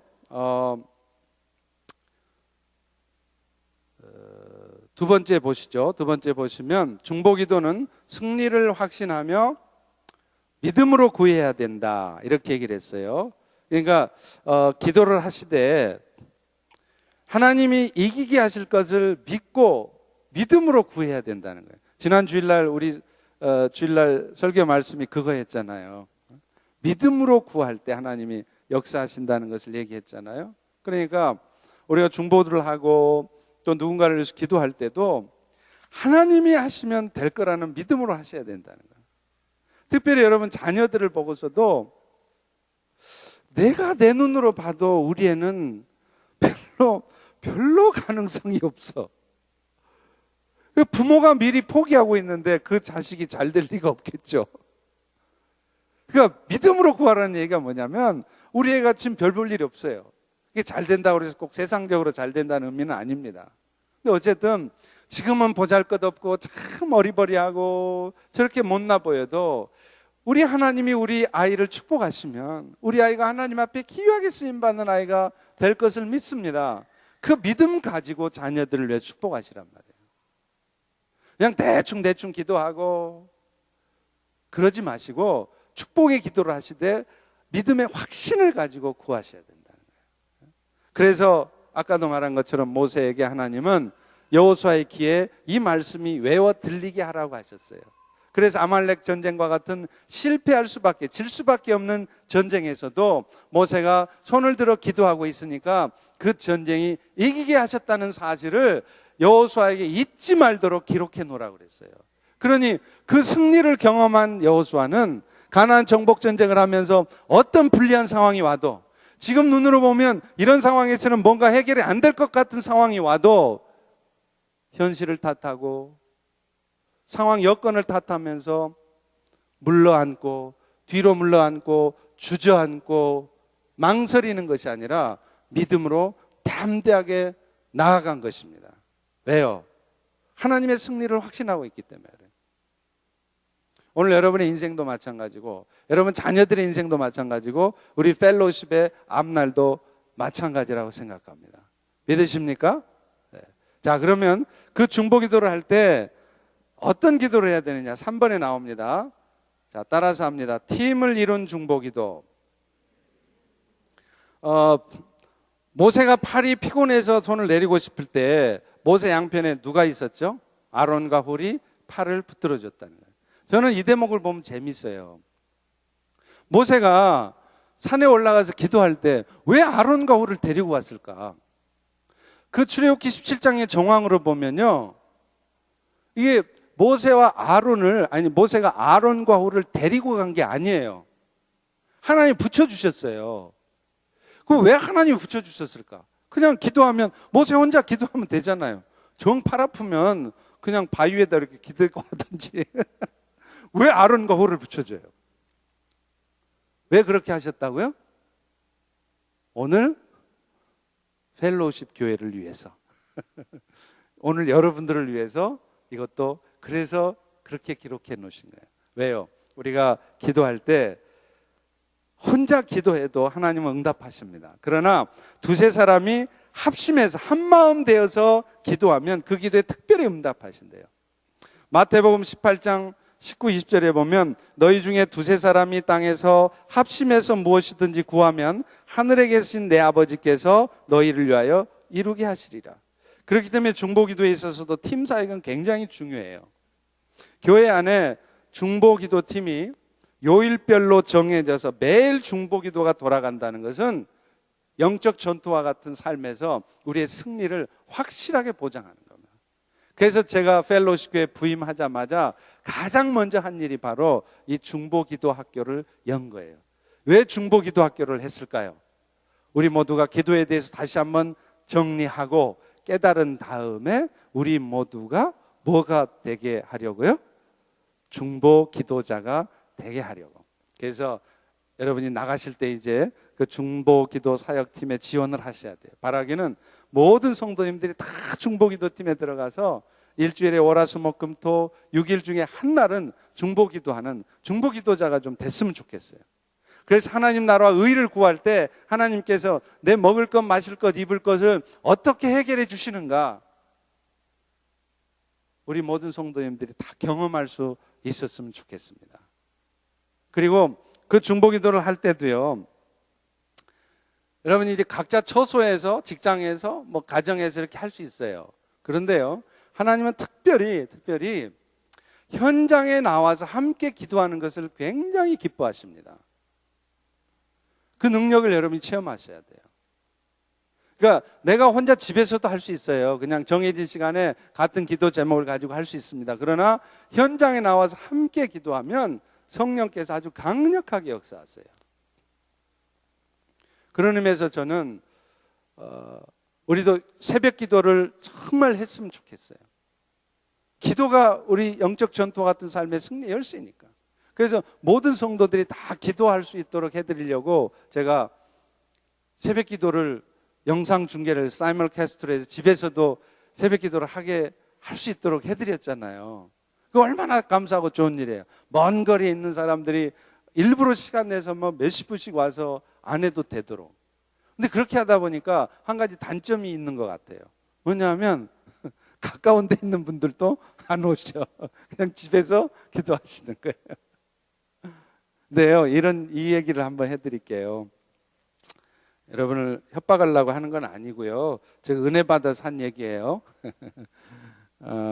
제가 섬기던 교회 장로님 아들이 이제 미국으로 이민을 오셨어요. 근데 그 형제가 솔직히 말해서 한국에서 신앙생활 할 때는 그렇게 잘 하시지 못했어요. 결혼을 하시더니 얼마 있다가 미국으로 왔습니다. 와가지고 그 맥도날드나 이런 패스트푸드 샵을 했어요. 근데 한국 사람이 하시던 안 된 거를 인수를 해갖고 하셨는데 얼마나 바쁘시겠어요. 가게 열고 뭐 일찍부터 나와서. 그런데 이분이 신앙생활을 뜨겁게 하시는데 제가 그 얘기를 듣고 깜짝 놀랐습니다. 캘리포니아의 세크라멘토라는 곳에 사신대요. 그런데 그분이 섬기는 교회가 얼마를 가야 되느냐면 자동차로 운전해서 근 1시간을 가야 된대요. 그런데 근 1시간 가는 거리를 매일 새벽마다 거의 한 날도 빠짐없이 새벽 기도를 가신대요. 그것도 예를 들면 5시에 새벽 기도 시작한다 그러면 30분 일찍 와서 늘 문 열고 불 다 켜고 이게 방송 다 세팅하고 하느라고 30분 전에 나온다. 생각해 보세요. 그러면 5시 반에 한다고 그래도 4시 반에는 출발해야 되면 몇 시에 일어나요? 4시에는 일어나야 되잖아요. 이제 가게 오픈해서 얼마나 바쁘겠어요. 그런 사람이 1시간을 운전해서 매일 새벽 기도를 남보다 30분 일찍 와서 기도를 한다는 게 이게 상상이 돼요. 그래서 제가 그 얘기 듣고 진짜요? 너무 놀랐어요. 첫 번째는 아니 그 형제가 그렇게 믿음의 사람으로 바뀌었단 말입니까? 하는 차원에서 놀랬고, 또 하나는 아니 목사인 나도 그렇게 하라면 못할 것 같은데 도대체 어떻게 그렇게 할 수 있나요? 그런데요, 놀라운 것은 그렇게 하는데 그 바쁜 사람이 그렇게 하는데 어떤 일이 벌어지느냐, 자기가 인수했던 가게가 그 이전에 한국 분이 하실 때는 워낙 안 돼서 망해갖고 내놓은 거예요. 그런데 이분이 인수하자마자부터 손님들이 미어 터지는 거예요. 가게가 그렇게 잘 되는 거예요. 그래서 너무 가게가 잘 되니까 그 건물 주인이 하루는 찾아와서 그러더래요. 너 그러지 말고 아예 이 건물 사라. 그래가지고 그분이 이민 온 지 몇 년 만에 집 사고 가게 그 빌딩 전체를 아예 샀어요. 그 바쁜 사람이 1시간을 매일 운전해서 새벽 기도 가서 새벽 기도하고 있으니까. 또 이제 이 얘기를 듣고 도전을 받으셔가지고 오늘서부터 그래, 나도 가게를 살려면 내가 1시간마다 하고 내가 가야 되겠구나. 진지하게 생각하십시오. 다 그러라는 얘기가 아니에요. 예를 들면 그렇다는 거예요. 그리고 그 사업 잘 되게 하려고 새벽 기도하면 하나님이 그 마음 뻔히 아시고 안 되게 하세요. 그것 때문에 하려고 하지 마시고, 제가 말씀드리는 거는 우리가 진짜 영적인 삶이 중요하다고 생각한다면 사실은 거리가 문제가 아니라는 거예요. 상황 여건 탓할 일이 아니라는 거예요. 진짜 그것이 내 인생에 너무 소중한 것이다 생각한다면, 그것이 내 인생의 승리의 열쇠라는 걸 안다면 오게 돼 있습니다. 그래서 저는 중보기도 팀도 각자 처소에서 기도하실 수 있는 분은 그렇게 하세요. 여건이 안 되는 건 뭐 어쩔 수 없잖아요. 그러나 시간이 되신다면, 거리는 안 되더라도 시간이 되신다면 현장에 오셔서 함께 기도했으면 좋겠습니다. 그럴 때 저는요, 이 펠로우십에 어떤 사탄의 역사도 더 이상 있을 수 없으리라고 확신합니다. 왜요? 기도가 돌아가면 사탄이 감히 범접하지를 못해요. 요한일서 5장에 분명히 써 있습니다. 악한 자가 만지지도 못한다고 분명히 나와요. 할렐루야. 네. 자, 네 번째, 조이 도우스님, 효과적인 중보기도를 하기 위해서 그럼 어떻게 해야 되느냐? 5개를 얘기했어요. 첫 번째가 하나님을 찬양하라는 거예요. 여러분, 하나님을 찬양할 때 성령의 능력이 나타납니다. 믿으십니까? 여러분, 정말요, 예배 중에 예배 3요소가 뭐죠? 찬양과 말씀과 기도잖아요. 그런데 찬양을 준비 찬양으로 생각하시면 안 돼요. 근데 가끔 보면, 다는 아니신데 가끔 보면 찬양을 너무 습관적으로 하세요. 특별히 찬송가 부를 때 워낙 루틴하고 워낙 귀에 익어서 그런지 찬양을 하면서 찬양에 막 집중해서 그 가사를 음미하면서 진짜 하나님을 찬양하는 게 아니라 그냥 이래요. 지금까지 지내온 것. 이게 무슨 찬양이에요? 여러분, 찬양은요, 곡조가 붙은 기도라고 그랬어요. 여러분이 심심하실 때 한번 찬양, 그 찬송가 가사를 한번 보세요. 기가 막힙니다. 그 가사들이 기가 막힌 기도들이에요. 그 기도를 내가 곡조 붙여서 하는 건데 워낙 루틴하니까 귀에 익으니까 그냥 딴짓하면서 지금까지. 그런데 여러분, 진짜 찬양을요, 내가 정말 마음과 뜻을 다해서 전심으로 찬양하면 사실은 말씀 들을 때가 아니라 찬양할 때 치유의 역사가 나타납니다. 병이 막 나아요. 오랫동안 수년 동안 시어머니 때문에, 그 썩을 놈의 남편 때문에 막 마음이 찢어지고 갈기갈기 찢어졌던 사람이 뜨겁게 전심을 다하면서 치유가 일어나요. 그런데 전심을 다해서 찬양하지 않으니까 찬양 시간을 그냥 흘려보내요. 저는 너무 안타까워요. 저희 펠로십의 2부 예배 우리 김준광 목사님이 찬양하면요, 저는 얼마나 은혜가 되는지 몰라요. 여러분도 그러시죠? 진짜 은혜가 돼요. 그게 제가 먼저 막 몰입이 돼가지고. 근데 좀 아쉬운 거는 1부 예배 때는 조금 좀 냉랭해요. 왜냐하면 또 이제 어르신들이 계시다 보니까 몸도 불편하시고 그래서 다 앉아서도 찬양하시고. 근데요, 여러분, 그게 찬송가든지 복음성가든지 그게 중요하지 않습니다. 내가 정말 전심을 다해서 찬양하시면 그 찬양 가운데 성령의 역사가 나타나요. 할렐루야. 그래서 이번 주부터는 우리 어르신들도 일어나서 막 찬양하시고, 좀 불편하신 분들은 앉으세요. 그런데 가능하시면 일어나셔서 막 손을 들고 좀 찬양하세요. 저는요, 예배 드릴 때 저는 애초에 신앙생활 시작할 때부터 뒤에 안 앉습니다. 원래 담임 목사들은요, 뒤에 앉아요. 그거 아세요? 왜 뒤에 앉는 줄 아세요? 오늘 누가 왔나 살펴봐야 되니까. 부목사님이 앞에 설교하시면 목사님 설교는 하나도 안 들어.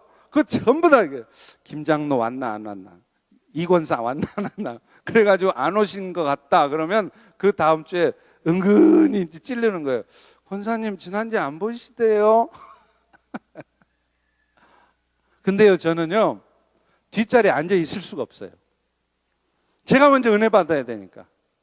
김장로가 오시든 이권사가 오시든 상관없어요. 저는 하나님이 하실 일이니까 내가 먼저 은혜 받고 있으면 돼요. 그래서 저는 항상 맨 앞에 앉습니다. 그리고 맨 앞에 앉을 때 여러분도 혹시 보셨을지 모르지만 저는 찬양할 때 막 손을 들어 찬양해요. 제가 손을 드는 이유는 뭐냐면 우리 담임 목사님은 너무 은혜로우셔. 찬양할 때 보면 막 손 들고 찬양해. 그런 얘기 들으려고 그러는 게 아니고요. 손을 들고 찬양하면요, 저도 모르게 찬양에 몰입하게 돼요. 제 스스로가 찬양에 들어가기 위해서 저는 일부러 막 손을 들고 찬양하고 막 합니다.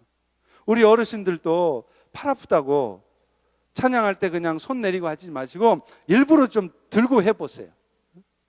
운동하실 때는 팔도 잘 드시더구만. 몸 건강해진다 그러면 이 예배당 주변도 몇 번도 뺑뺑뺑 도시고 막 팔은 들고 가시더만 찬양할 때는 팔을 안 들어. 팔 아프다고, 다리 아프다고 안 쓰시고.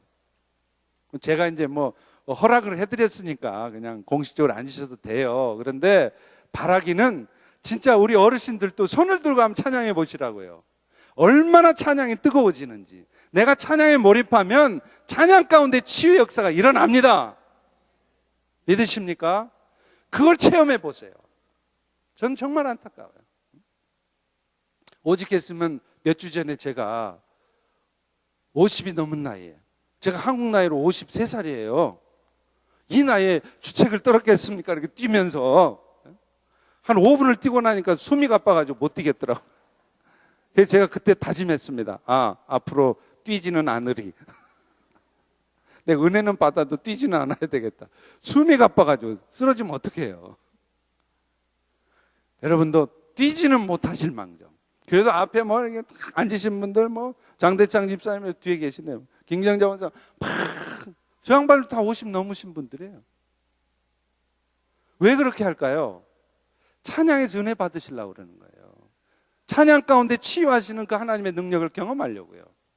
그러니까 여러분들도 이제 제 말 믿으시고, 믿으십니까? 믿으시고 이제 예배 때마다 손을 들고 한번 찬양해 보세요. 의도적으로라도 손을 들어보세요. 어떻게 여러분이 찬양에 몰입하게 되고 그렇게 몰입할 때 찬양이 나에게 어떤 은혜가 있는지를 경험하셔야 돼요. 두 번째는 어떻게 해야 되느냐면요, 성령의 인도하심에 따라 고백하지 않은 숨은 죄를 고백하라는 거예요. 성령께서는 우리 안에 숨은 죄가 있는지를 보여주십니다. 성령께서 먼저 이 죄들을 보여주시도록 기도하고 그 가운데 숨은 죄를 자복하고 청결하고 깨끗한 마음으로 기도할 때 그 기도가 응답이 돼요. 시편 66편 18절에 보면 내가 내 마음의 죄악을 품으면 주께서 듣지 아니하시리라 그래요. 왜 오늘 또 여러분의 기도가 응답이 안 되느냐? 물론 꼭 그렇지는 않습니다만은 어쩌면 여러분 안에 숨겨진 죄악이 있는 거예요. 맨날 남 탓만 하고 자기를 돌아보는 일은 잘 안 하는 거예요. 왜 사람들이 나를 미워하지? 왜 사람들이 나를 인정해 주지 않지? 나를 인정해 주지 않고 나를 미워하는 것 같은 그 다른 사람들만 미워 죽겠는 거예요. 그런데 정작 본인이 왜 내가 이렇게 따돌림을 받는지, 왜 내가 이렇게 인정받지 못했는지 내 자신을 진지하게 하나님 앞에 검토하는 시간은 안 갖는 거예요. 그러면서 남을 원망하고 남 탓만 하는 거예요. 그러니 기도가 응답이 안 되는 겁니다. 하나님이 우리에게 원하시는 것은 기도하기 전에, 남 탓을 하기 전에 나를 먼저 돌아봐야 돼요. 그래서 내 안에 숨은 죄가 있는지 없는지. 저 인간이 까칠한 줄 알았는데 알고 보니 나는 더 까칠했네. 이 고백이 나오기를 하나님은 원하시는 거예요. 그런 고백 가운데 기도하시면 수년 동안 응답 안 되던 기도가 단 하루 만에 응답이 되는 수가 있습니다. 믿으십니까? 숨은 죄를 고백하라는 거예요. 근데 나는 돌아보지 않고 맨날 기도해. 그냥 병 낫게 해달라고, 비즈니스 잘 되게 해달라고. 근데 하나님이 지금 육신의 연약함을 주신 이유가, 비즈니스가 잘 안 되게 하신 이유가, 그런 일들을 통해 하나님 앞에 나와서 내 삶의 모습이 어떤지, 내 속마음이 어떤지, 내 마음속에도 더럽고 추잡한 마음이 있다는 것을 깨닫게 하시려고 그런 상황을 주신 건데, 맨날 병 낫게 해달라고 그러고 맨날 비즈니스 잘 되게 해달라고 기도하면서도 정작 내 안에 숨겨진 죄악들, 나의 연약함과 허물은 돌아보지를 않는단 말이에요. 그러니 기도 응답이 안 되는 거죠. 여러분, 하늘의 태양은요, 어제나 오늘이나 동일하게 비추고 있어요. 동일한 밝기로 비춥니다. 그런데 재밌는 것은 어떤 때는 그 태양빛이 땅에 밝게 비출 때가 있지만, 또 어떤 때는 그 동일한 빛으로 비추고 있는 태양빛이 하나도 땅에 도달하지 않을 때가 있어요. 이유가 뭘까요? 뭐가 있을 때? 구름이 끼었을 때. 그 구름도 시커먼 구름이 끼었을 때는 아무리 태양빛이 밝아도 그 빛이 땅에 도달하지 않습니다. 하나님의 은혜와 사랑은 어제나 오늘이나 동일합니다. 그런데 왜 오늘 내 삶에는 그 하나님의 사랑의 은혜의 역사가 경험되지 않느냐? 하나님과 나 사이에 시커먼 구름이 끼어 있는 거예요. 어두운 마음, 응어리진 마음, 원망하고 미워하는 마음, 가득 찬 마음, 음란한 마음, 성결하지 못한 마음, 죄악된 마음, 그런 마음은 돌아보지 않으면서 맨날 상황 탓하고 남 탓하고, 그러니 응답이 안 된다는 거죠. 기도도 오늘 여러분의 기도는 어떤지 한번 돌아보세요. 여러분은 기도하실 때 어떻게 하시나요? 먼저 하나님, 오늘 또 내 안에 숨겨진 죄가 뭐가 있습니까? 나도 모르는 나의 연약함, 내가 고쳐야 될 부분이 무엇이 있습니까? 성령님 알려주세요. 그걸 고백하면서 내 안에 나도 몰랐던 연약했던 마음, 질투하고 시기하는 마음, 내 주장, 내 고집, 완악한 마음, 그런 것들이 드러나도록 하나님 앞에 고백하면서 하나님 앞에 이런저런 것들을 구하십니까? 아니면 기도 시작하자마자 요이똥 하듯이 그냥 천국에서 디밀기 바쁘십니까? 하나님, 우리 주시옵소서. 하나님, 우리 주시옵소서. 제가 한국에서 목회할 때 저희 청년 하나가 기도를 꼭 그렇게 해요. 그 친구가 그렇게 신앙이 없는 친구는 아니에요. 막 구하기만 하는 친구는 아닌데, 기도할 때 보면 참 재밌어. 이게 뒤에 앉아서 기도하면요, 꼭 이래요. 주시옵소서. 주시옵소서. 맨날 귀에 주시옵소서란 말만 들려요. 우리가 지금 그렇게 기도하고 있지 않냐는 거예요. 그런 기도라도 좀 길게라도 하면서, 하나님 이러저러저러한 이유 때문에 요게 필요합니다 해주세요, 이렇게 기도하는 것도 아니고 아주 심플하게, 하나님 바쁘시죠? 저도 바빠요. 그러니까 그냥 짧게 말할게요. 하나님 이거 주세요, 이거 주세요 하고 딱 일어나서 가버려. 하나님 뭐 대답해 줄 기회를 안 주는 거예요. 정구서만 막 뒤밀면, 이게 무슨 기도예요? 하나님, 내가 연약한 부분이 무엇입니까? 나 그 지체 때문에 너무 속상합니다. 나 그 지체가 한 말 때문에 내 마음이 너무 찢어지도록 아파요. 그렇지만 주님, 그 말을 내가 들을 수밖에 없었던 이유가 혹시 있지는 않나요? 나도 모르는 사이에 내가 지금 미워하고 내가 인정할 수 없는 그 지체가 상처받을 말을 내가 한 것은 없나요? 나를 돌아보는 일을 해야 된다는 거예요. 내 연약함은 고백하지 않으면서 맨 남 탓하고 상황 탓하고 하나님 앞에 병 고쳐달라고만, 비즈니스 잘 되라고만 기도하는 거예요. 그러니 안 되죠. 내 숨은 죄를 고백하면서 기도하셔야 돼요. 그리고 세 번째는 성령께서 당신을 온전히 주장하시도록 기도하라. 우리는요, 우리의 뜻대로 인생을 살 수 없어요. 그러니까 기도하실 때도 정말로 내 뜻대로 될 것이 아니라 하나님 뜻 이루어 주시도록 내 인생을 그분한테 맡기는 기도 가운데 기도하셔야 돼요. 네 번째는요, 하나님의 인도하심에 대한 기대를 갖고 잠잠히 그 앞에 귀 기울이며 기다리라. 바로 이 부분이에요. 이 부분. 이 부분이 우리가 기도할 때 제일 약한 부분이에요. 기도는 제가 첫 시간에 얘기했죠. 기도는 하나님과의 뭐라고요? 영혼의 대화라고 그랬어요. 대화. 그러니까 기도는 대화인데 우리는 일방적으로 말한단 말이에요.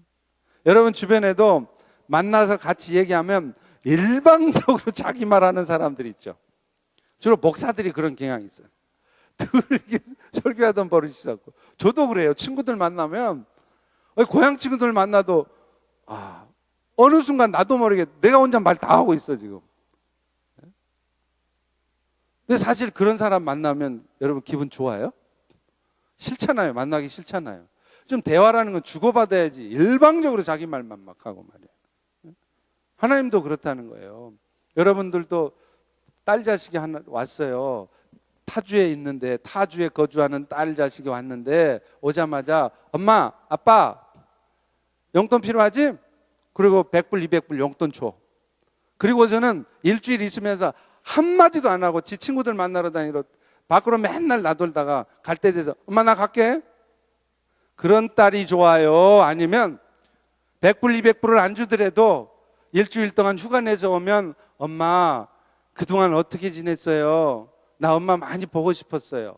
나 캘리포니아에 살면서 이런저런 일이 있었어요. 그때 엄마 생각 많이 났어요. 그러면서 조근조근 자기 삶의 얘기를 나누고 아픈 얘기, 힘든 얘기 엄마한테 다 이렇게 얘기하는 그 딸이 좋으세요? 아니면 100불, 200불, 300불 돈 한번 탁 던져주고 집 올 일 보다가 다시 쉥 가는 그 딸이 좋으세요? 하나님도 마찬가지란 말이에요. 기도한답시고 맨날 내 청구서만 막 대밀면서 이거 해주세요, 저거 해주세요. 그것도 좀 곱게나 말하면 몰라. 하나님 이것 좀 해주세요. 이러면 좋죠. 무슨 하나님한테 막 따지듯이 막 하나님 해주세요.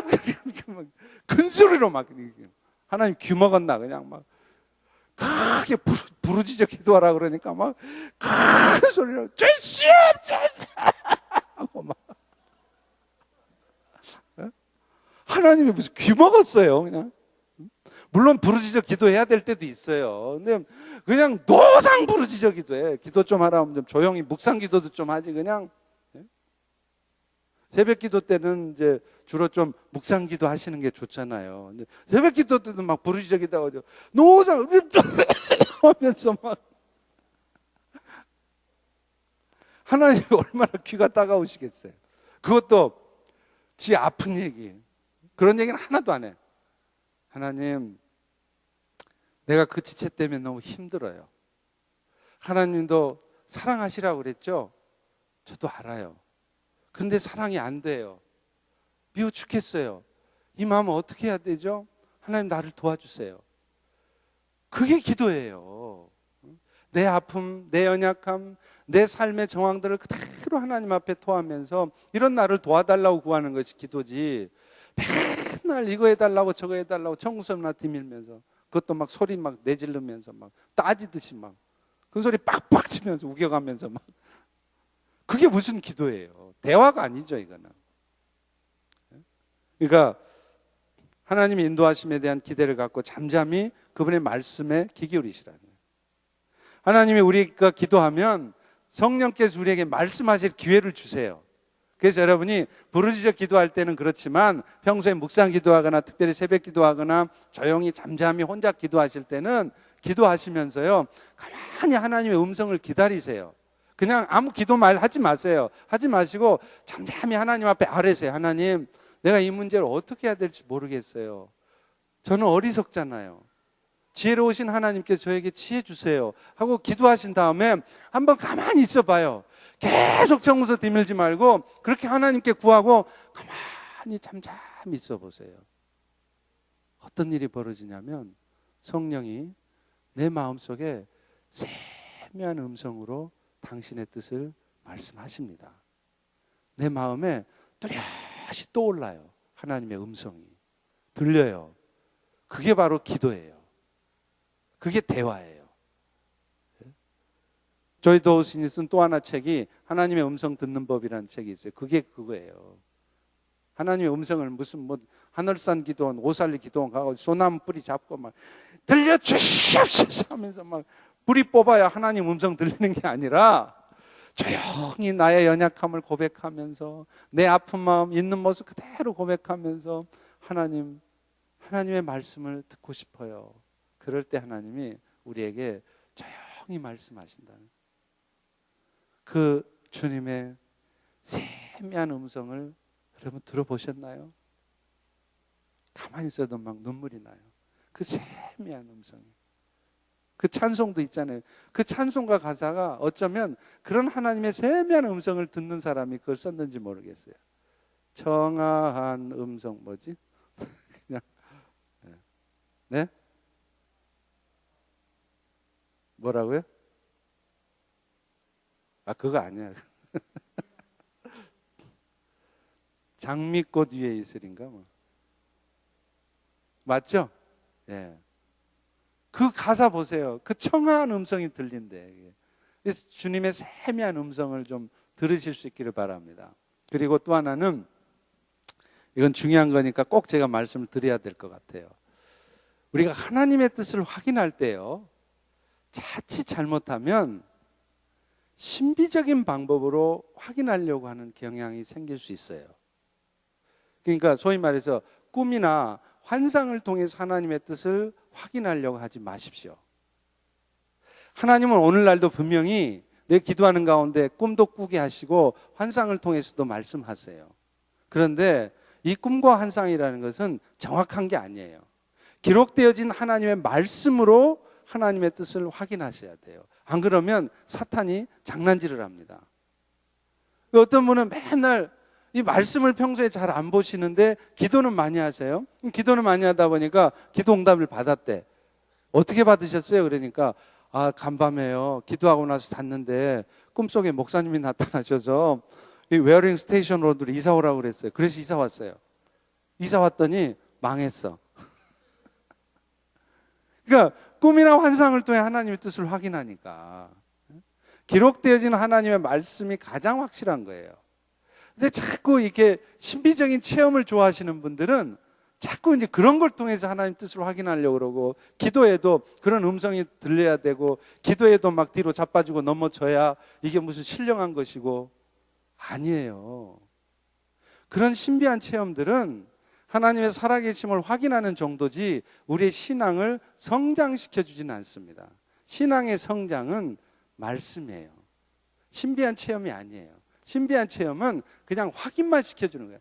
하나님이 살아계시구나, 그 정도인 것이지, 신비한 체험 많이 했다고, 은사 많이 받았다고, 그렇다고 해서 신령한 게 아니라는 거예요. 영성이 뭐냐면요, spirituality라는 게, 신령하다는 게 뭐냐면 어떤 영적 은사를 많이 갖고 있는 사람이 신령한 게 아니라 성경에 분명히 나옵니다. 고아와 환난 중에 있는 과부를 돌보는 자가 진짜 경건한 자, godly라는 게 그 뜻이에요. 그러니까 사랑이 많은 사람이 영적인 사람이지, 신령한 영적인 은사들을 많이 갖고 있어서 막 방언아, 막 신유, 치유의 역사를 막 나타내고 막 예언하고 막 이적이 나타나고, 그 사람들이 신령한 사람이 아니에요. 근데 우리는 자꾸 그런 것을 추구하는 신앙으로 잘못 갈 수 있다는 거예요. 그런 현상들을 제가 부인하는 거 아닙니다. 저도 중국 선교 현장에 있으면서 그런 것들을 경험했던 사람이에요. 그런데 제가 이렇게 보니까 그것이 성도들의 신앙을 성숙시키지 않더라고요. 오히려 나중에 그런 기적적인 이적적인 역사들이 많이 나타난 교회들이 나중에 문제가 터져요. 오히려 실제로 그걸 고백하는 사역자들 얘기를 제가 많이 들었어요. 그러니까 우리 신앙은 말씀에 근거를 두는 거예요. 그리고 기도도 그 말씀 붙들고 기도하셔야 그 말씀 가운데 하나님 우리에게 당신의 뜻을 알려주시는 거예요. 그래서 우리 중보기도 팀들도 기도만 하지 마시고 말씀 붙들고 기도하셔야 됩니다. 성경에 말씀과 기도라는 얘기가 있을 때 기도가 먼저 나와요? 말씀이 먼저 나와요? 기도와 말씀이라 그래요? 말씀과 기도라 그래요? 기도와 말씀이라고 써 있는 거 보셨어요? 전부가 다 말씀과 기도입니다. 이 말이 무슨 말이냐? 말씀이 더 중요하다 소리가 아니라 우선순위가 있다는 거예요. 말씀이 먼저 가야 된다는 거예요. 말씀이 뿌리가 잡힌 다음에 기도가 돼야 그 기도가 정확한 기도지, 말씀이 없는 상태에서 맨날 기도만 하면 어떤 일이 벌어지느냐? 엉뚱한 기도를 하게 된다는 거예요. 인천 상륙작전을 할 때 해안 포대에서, 함대에서 포를 막 쏴요. 그래서 막 쑥대밭을 만들어 놓고 나면 상륙병들이 상륙을 하잖아요. 그런데 그 포를 쏠 때 척후병들이 있어요. 척후병들이 무전을 때립니다. 독수리, 여기는 뭐 비둘기, 목표 지점 찾았다. R42, S85 포격 지원 바란다. 그러면 이제 그 지원 무전기를 듣고 여기 뒤에서 포를 막 쏴. 막 수만 불, 수백만 불어치 포탄을 막 엄청나게 막 쐈어. 그리고 이제 상륙병들이 다 갔어. 가서 보니까 포를 전혀 엉뚱한 데다 쏜 거야. 그런 일이 벌어진단 말이야. 기도는 하루에 2시간, 3시간씩 줄창나게 해요. 그런데 문제는 말씀 붙들고 기도를 하지 않으니까 전혀 엉뚱한 것을 붙들고 그거 달라고 기도하고 있었던, 2시간, 3시간을 쫄라대고 있었던 거예요. 하나님의 뜻은 전혀 아닌데. 왜 그러느냐? 말씀이 없으니까 그런 거예요. 그래서 말씀 붙들고 말씀 듣고 그렇고 기도하셔야 됩니다. 할렐루야. 그리고 기도의 응답을 확신하는 가운데 감사와 찬양으로 마치라. 그 다음에 영적 전투에 승리하는 기도 4가지가 나오는데요. 간단하게만 얘기하겠습니다. 명령의 기도는 뭐냐면, 내가 예수 이름으로 명령하노니 귀신은 떠나갈지어다. 이게 명령의 기도인데, 사실은 이것만이 아니라 선포하는 기도가 명령의 기도예요. 다시 말하면 하나님의 말씀을 믿음으로 막 선포하세요. 그래서 조엘 오스틴 목사님 어머니가 간암에 걸렸다가 몇 달 못 산다고 했는데 치유받으셨잖아요. 그때 그분이 어떻게 했느냐면 매일 아침에 일어나면 39절씩 성경 안에 치유와 관련된 성경 구절 39절을 뽑아가지고 그걸 매일 소리내서 소리쳤어요. 그러다 보니까 그 말씀이 역사에서 간암이 나으신 거예요. 그러니까 명령의 기도라는 건 뭐냐면 하나님 말씀을 믿음으로 막 선포하세요. 그게 로마서 8장 35절 37절. 그리스도의 사랑에서 어느 누구라도 어떤 피조물이라도 결코 그리스도의 사랑에서 나를 끊어낼 수 없느니라. 그걸 믿음으로 막 선포하면, 그 말씀을 선포하면서 하루를 시작하면요, 하루가 막 힘이 나요. 저도 때로는 막 어두운 마음이 찾아올 때가 있고요, 낙심되기도 하고 막 화가 나기도 하고 그럴 때가 있어요. 그럴 때마다 이 말씀을 막 선포하고 마음으로 되뇌이면 그 순간 이 내 마음속에 있는 어두웠던 마음, 염려하는 마음, 두려워하는, 미워하는 마음, 이런 것이 싹 사라져요. 그게 명령의 기도예요. 말씀을 믿음으로 선포하는 기도. 두 번째는요, 금식 기도예요. 금식 기도는 이사야서 58장 6절의 말씀처럼 흉악의 결박을 끊는데요. 그래서 여러분이 정말 간절한 기도 제목이 있으시면요, 금식 기도 한번 해보세요. 평생 가도 나는 이 다른 건 다 하겠는데 금식 기도는 못해. 한 끼만 굶어도 어지러워. 그러신 분들이 있어요. 지금 웃으신 분들이 그러시나요? 하여튼 인생에 중대한 결정을 해야 될 때가 있거나 중대한 기도 제목이 있으시면 금식 기도를 하세요. 그냥 한 끼 금식이 아니라 풀 금식을 해보세요. 그러면 진짜 흉악의 결박이 끊어집니다. 사탄이 막 안 놓으려고 붙들고 있다가 일주일이고 5일이고 풀 금식으로 금식 기도를 딱 들어가면 그 순간 사탄이 탁 놔버려요. 더 이상 잡을 수가 없습니다. 성경에 나와 있어요. 흉악의 결박을 끊는다는 거예요. 제가 이렇게 신령한 눈으로 보니까 굉장히 신령하잖아요. 할렐루야. 오늘 보니까 여러분 중에도 지금 이번 주서부터 주일 시작으로 해서 일주일 동안 금식 기도를 하셔야 될 분이 가만 보자 5분이 있네요. 여러분 금식 기도 한번 해보세요.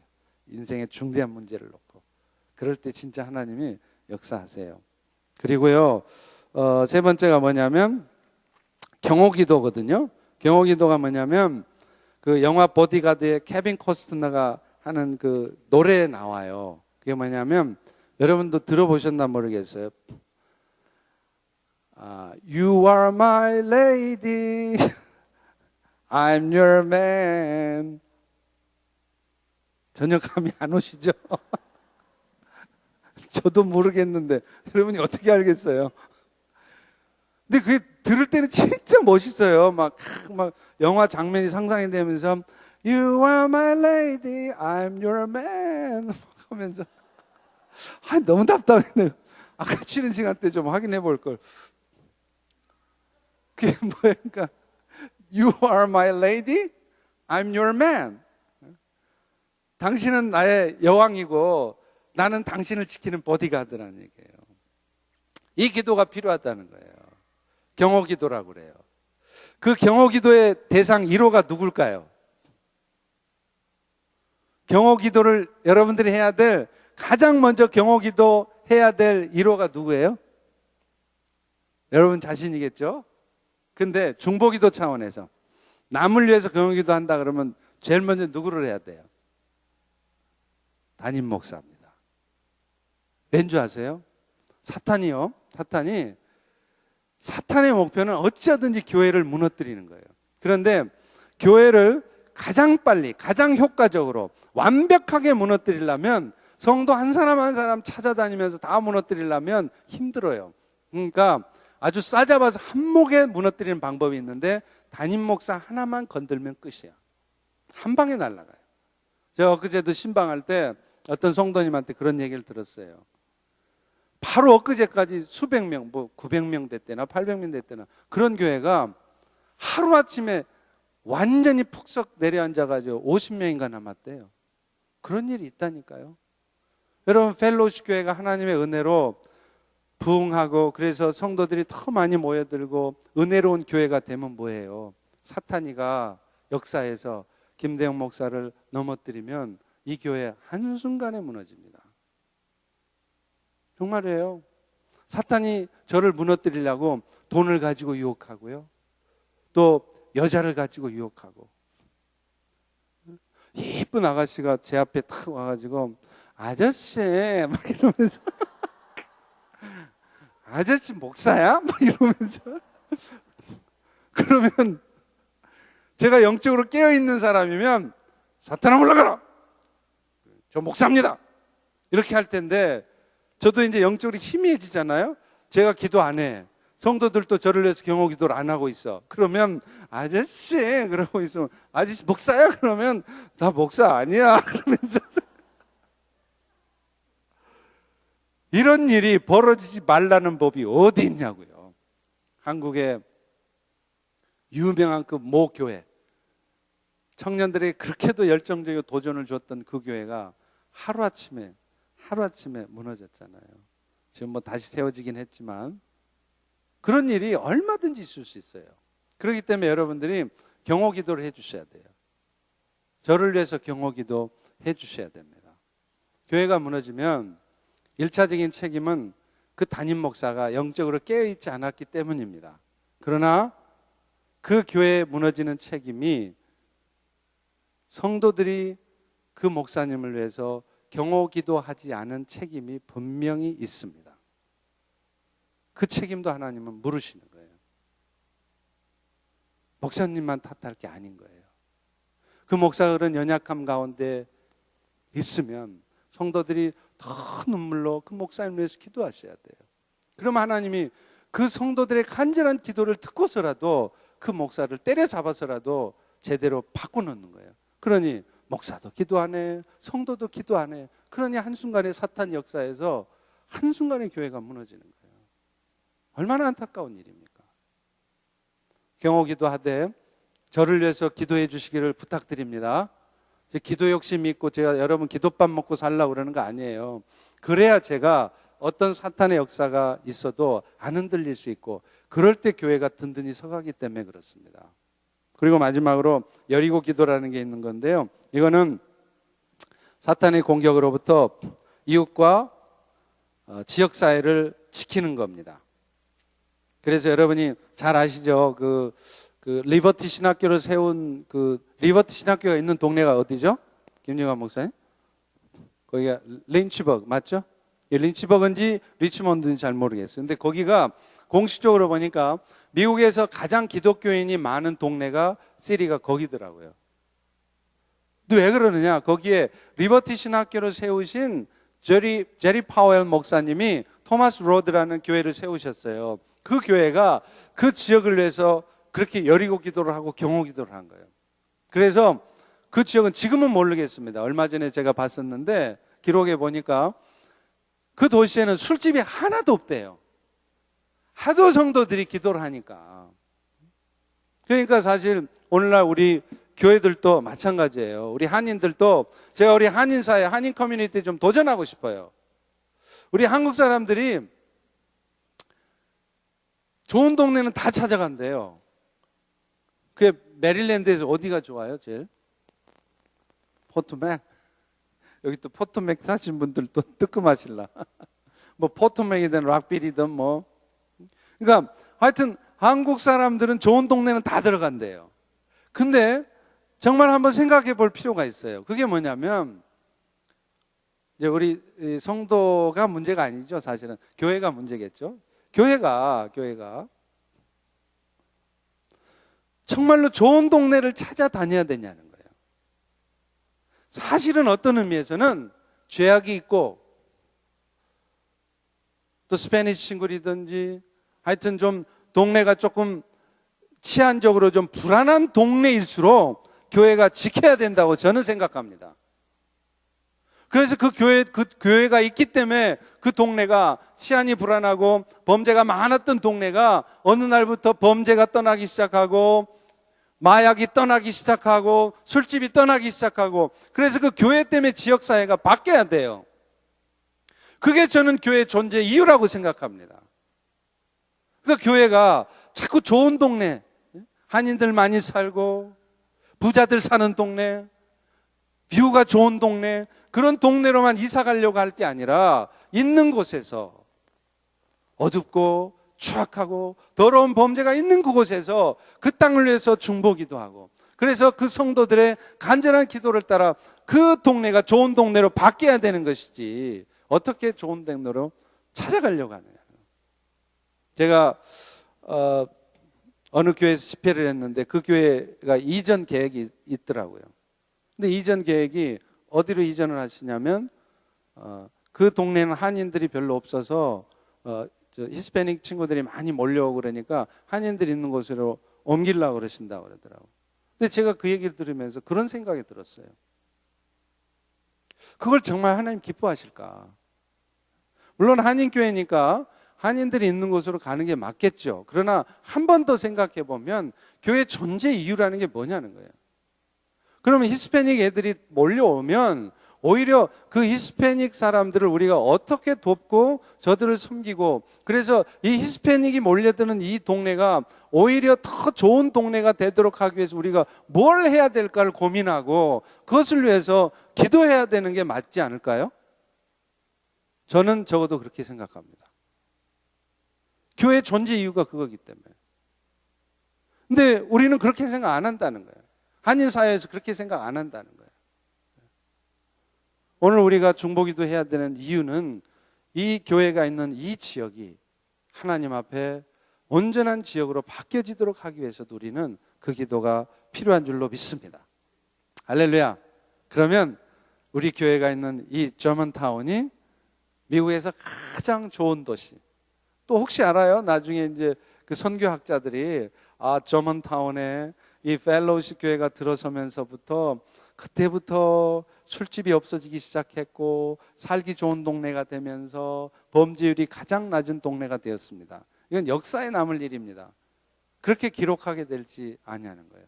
그게 우리 교회가 존재해야 되는 이유가 아닐까요? 여러분? 아멘이십니까? 예. 그러면 우리가 뭘 해야 되죠? 기도해야죠. 무슨 기도요? 중보기도. 시간과 여건과 환경을 탓할 것이 아니라 우리 모두가 한 사람 한 사람이 중보기도자로 서서 그 일을 할 때 이런 역사가 이 펠로우십을 통해서 일어날 줄로 믿습니다. 할렐루야. 이 시간에 우리 같이 한번 마지막으로 한번 기도할게요. 두 가지를 기도하도록 하겠습니다. 우리